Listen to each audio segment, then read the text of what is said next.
Support for this podcast comes from the Central Valley Journalism Collaborative, connecting communities with the resources, infrastructure, and networks to ensure a vibrant local free press. From KVPR in Fresno, this is Central Valley Daily. It's Friday, March 20th. I'm Elizabeth Arkalian. And a quick note before we dive in today, this episode will discuss sexual assault, which may not be suitable for some listeners. Sexual assault allegations against Cesar Chavez, including from his former colleague Dolores Huerta, sent shockwaves through the Central Valley this week. Because I felt that my coming out and saying that would have hurt the movement.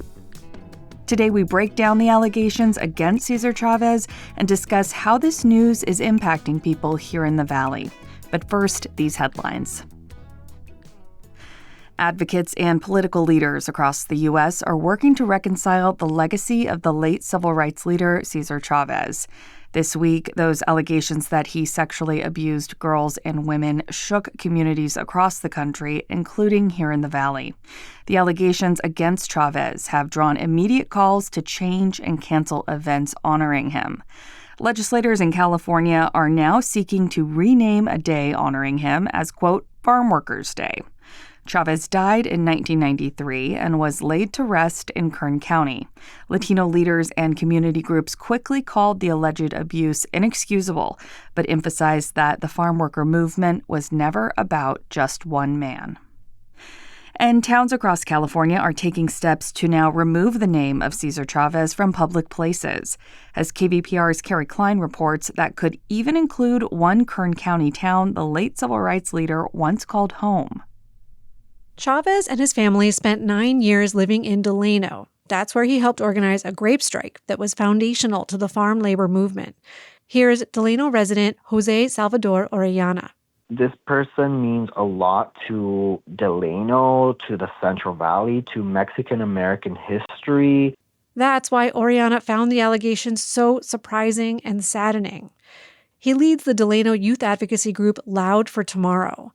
Now, the nonprofit is circulating a petition to change the name of Cesar E. Chavez High School. In just 24 hours, they received more than 300 signatures. I think that's the power of just how community members feel about this situation and how they want to see change. On Thursday afternoon, school district officials said in a statement they're reviewing the school's name. For KVPR News, I'm Kerry Klein.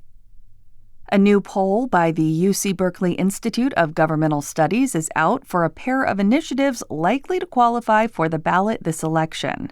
The poll found a slight majority of California voters, 52%, support a billionaire's wealth tax. Voters are more evenly divided on an effort to establish a voter ID requirement in California. 44% support that, while 45% oppose it. Mark DiCamillo is the director of the Berkeley IGS poll. He says party affiliation is a main factor behind support and opposition for the voter ID initiative. But you can see huge partisan differences, and actually no party preference voters are evenly split. The Democrats are the ones who are on the no side, the Republicans almost unanimously on the yes side. DiCamillo says public opinion for the billionaire's wealth tax is flipped, with Democrats being more likely to support it. That measure, if it qualifies and is approved, would require billionaires living in California to pay a one-time state tax equal to 5% of their net worth. California is among 24 states that sued the Environmental Protection Agency this week. The states are challenging the Trump administration's repeal of a pivotal scientific finding. That finding from 2009 determined carbon dioxide and other greenhouse gases threaten public health and welfare. It had been the central basis for U.S. actions to regulate greenhouse gas emissions and fight climate change. The new lawsuit follows a legal challenge filed last month by public health and environmental groups. A tiny desert community in Southern California has tied the highest temperature ever recorded in the U.S. for the month of March. The town of North Shore is just north of the U.S.-Mexico border. On Wednesday, the National Weather Service says it reached 108 degrees. The Southwest has been in a record-breaking winter heat wave that will stretch into the weekend.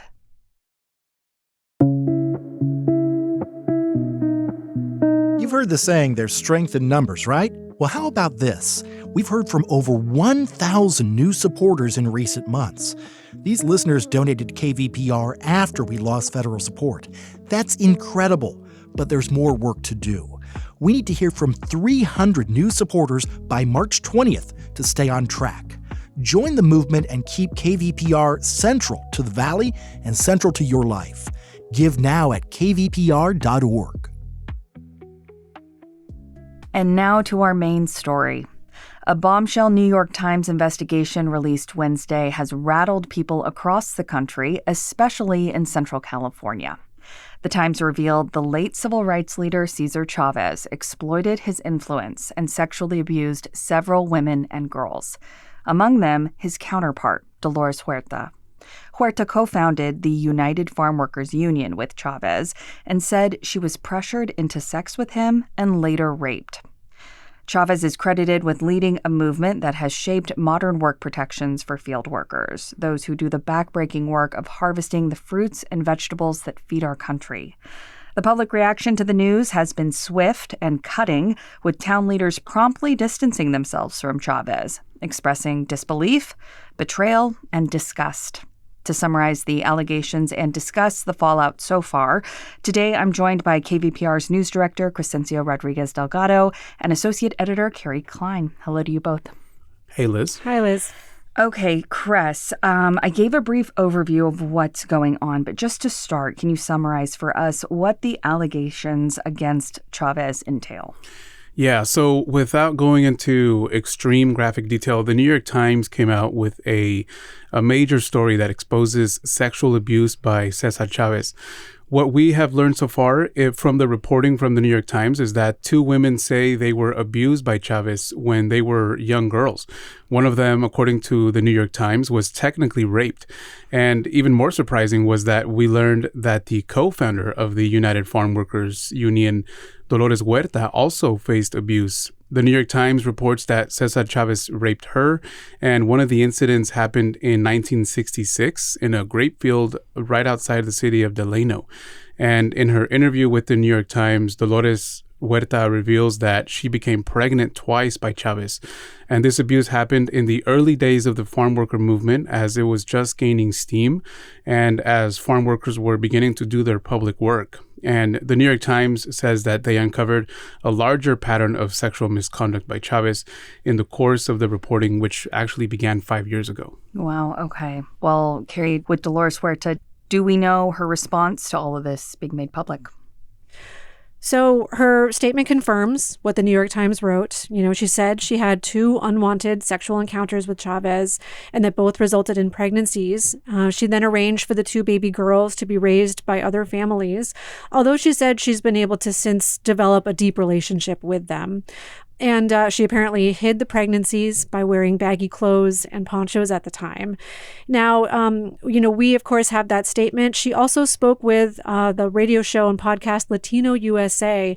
And with them, with their host, Maria Hinojosa, she said she kept the secret for 60 years, because she didn't want to hurt the beginning of this farm labor movement that she felt was so important and that has had tangible results today, like better pay, better working conditions, and some more basic rights on the job than farm workers had at the time.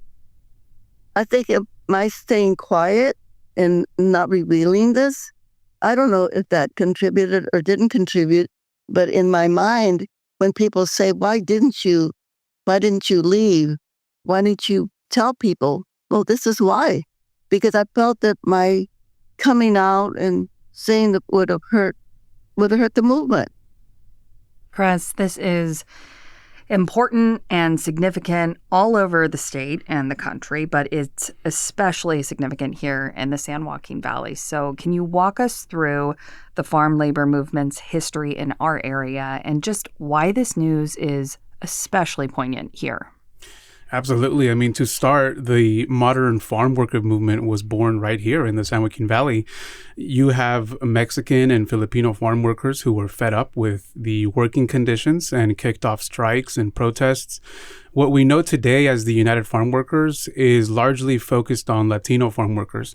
And as we know very well, the Valley has a heavy Mexican and Hispanic population, and farm work is the largest industry. So this is ripe land for a farm labor movement.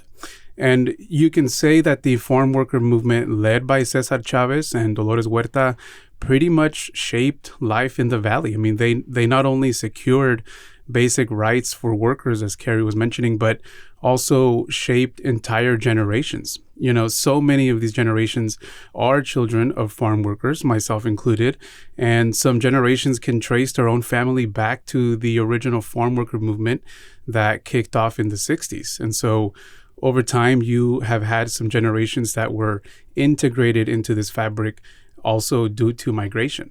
And I remember as a high school student attending marches in support of farm workers and attending marches in honor of Cesar Chavez. And I remember being in the car with my parents as we were going to work in the fields, listening to the radio and hearing about farm workers. In Spanish, it's a term known as campesinos, and just being immersed in this world. And so many of us grew up with the slogans like "Si se puede," which is yes, we can, and "La unión hace la fuerza," which is unity is strength. And I think that left us with an impression that anything is possible and that hard work does pay off. And so many people in this region, farm work labor is just ingrained in our psyches. And it's part of the Valley's identity. Even if you aren't directly in farm working settings, over time, this has taken on different meanings as well, according to how the world has changed. And we see so many mass student protests these days. That's also traced back to the farm worker movement. Well, all that leads me to ask, how are farm workers responding to this news? Well, as I mentioned, farm workers have a deep devotion to the work. And because the UFW has been there to speak up for them, they also know that this is the work of Cesar Chavez and Dolores Huerta. So these are figures who are well known and well respected. And you can't easily remove them from the work that still lives today. Just this week, KVPR reporter Israel Cardona Hernandez was actually out in downtown Fresno because the UFW is suing the federal government over wage cuts to workers who have H-2A visas. Israel spoke with some farm workers who said they are very aware of what Cesar Chavez has been accused of, but that the work has to continue. One farm worker, Bertin Flores Esteban, picks mushrooms in Gilroy. He says the union Cesar Chavez built is bigger than one man. It is not the organization that committed a crime or mistake. The organization has nothing to do with it in that regard. And another farm worker, Jose Hernandez, he's retired and lives in Fresno. He says that the news of Cesar Chavez doesn't really change what Cesar means to him. He was a person who strongly supported the farm workers. That's all. Kerry, what have local leaders and elected officials been saying about the situation? Yeah, so reactions have just been pouring out. I mean, overall, people are kind of universally shocked and surprised. It seems like really only those close within the farm labor movement were familiar with any rumors of this kind of behavior from Chavez, before this all came out. And leaders really have been trying to distance themselves from Chavez pretty much immediately. I mean, you've heard from so many elected officials. Senator Alex Padilla, Assembly Member Esmeralda Soria, State Senator Ana Caballero, city council members in towns and cities across the Valley all have come out in support of Huerta, sharing their shock and anguish about Chavez. State leaders in Sacramento have already decided that Cesar Chavez Day on March 31st will be renamed Farm Worker Day. And one of the voices calling for that initially was State Senator Shannon Grove, another elected official from our area. At Fresno State, where the Chavez statue was covered up within hours of this New York Times story, the campus now says they plan to remove that statue. In Bakersfield, city leaders have stopped an effort to rename a street as Cesar Chavez Boulevard, and the Fresno City Council yesterday voted to revert Cesar Chavez Boulevard back to the old street names that had just been changed in 2024. So you're seeing a lot of this history and these monuments and things dedicated to Chavez just being undone. Yeah, just such a swift reaction from so many people. Well, I know this whole situation is really about Chavez and Huerta and the people coming forward with their own very personal stories. But Cres, I'm wondering if you could share a little bit about how the KVPR newsroom responds when a big breaking news story like this comes our way? Right. I mean, so as a newsroom, we cover any and all news that we think our audience cares about. Farm workers, labor unions, those are topics that KVPR has historically covered. And so we have even interviewed Dolores Huerta right here in the studio about her work. It's not lost on us that we still have a civil rights figure like Dolores Huerta, who we are used to seeing in history books in black and white photos, but who is here in living color. So, of course, these are stories that we have to cover. It's so important as a news organization that we chronicle the events that happen, because if we think about it, in 10 or 50 years from now, these stories are going to help inform what happens next, just like the news reports from the 60s are helping us understand how this movement started and what happened since then. So our newsroom explores all angles in the moment and tries to bring our listeners and readers the most clear and contextualized information that we can. And I'm sure there will be much reporting to come in the coming days. So before we go, Kerry, what will we as a newsroom be looking at next as the story develops? Yeah, I mean, as Cres said, we are trying to cover as many angles of this as possible. And of course, right now we're focusing on just what is the immediate aftermath of this, like what happened and what are people saying and how are they responding to it. But moving forward, there are still many more deeper stories to look into. You know, we're going to be focusing some reporting in Delgado, where Chavez and Huerta spent so much time and where the infamous grape strike took place. We're going to continue to follow reactions and ripple effects of this news throughout the Valley. Dolores Huerta lives in Bakersfield. We'd love to get the opportunity to speak with her. And I do think it's time for us to pay some attention to some of the other leaders of the farm labor movement, including Larry Itliong. KVPR News Director Cresencio Rodriguez Delgado and Associate Editor Kerry Klein, thank you both very much for this discussion. Of course. Yeah, thank you. And that is today's show. KVPR will continue to cover the fallout of these revelations, as we mentioned, so stay with us for more coverage in the coming days in the podcast, as well as on our broadcast. You can listen at 89.3 FM in Fresno, 89.1 in Bakersfield, and you can always listen on the KVPR app or your smart speaker. Have a great weekend. Today's episode was produced by Kerry Klein, Cresencio Rodriguez Delgado, Jonathan Linden, and KVPR, with support from the Central Valley Journalism Collaborative. I'm Elizabeth Arkalian. For the latest local news, visit kvpr.org.